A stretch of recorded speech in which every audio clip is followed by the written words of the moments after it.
বিপুল পরিমাণ দেশপ্রেমিক তৌহিদি জনতা যারা এখানে সমবেত হয়েছেন, আজকের এই গণসমাবেশকে সাফল্যমণ্ডিত করেছেন, বাংলাদেশ খেলাফত মজলিসের পক্ষ থেকে আপনাদের সকলকে আন্তরিক কৃতজ্ঞতা জ্ঞাপন করছি।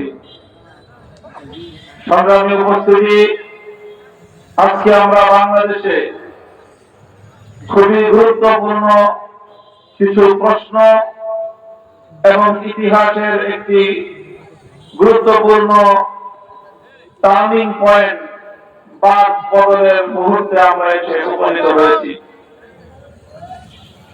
আমরা আমাদের পূর্বপুরুষদের সংগ্রামী ঐতিহ্য, তাদের আত্মদান, তাদের ত্যাগ, কোরবানি এবং শাহাদাতের বিনিময়ে যে বাংলাদেশ পেয়েছি, আমি মনে করি বাপ-দাদাদের রক্ত দিয়ে কেনা এই মাটিকে যদি আমরা আমাদের পূর্বপুরুষদের স্বপ্ন বাস্তবায়ন করে সুন্দর দেশে পরিণত করতে না পারি, তাহলে আমরা আমাদের পূর্বপুরুষদের সত্যিকার আদর্শের সন্তান হিসেবে পরিচয় দিতে ব্যর্থ হব।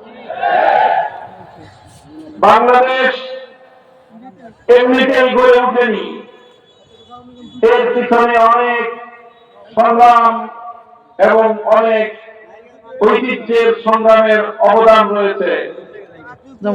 আমি একটু পিছন থেকে বলতে চাই, 1905 সালে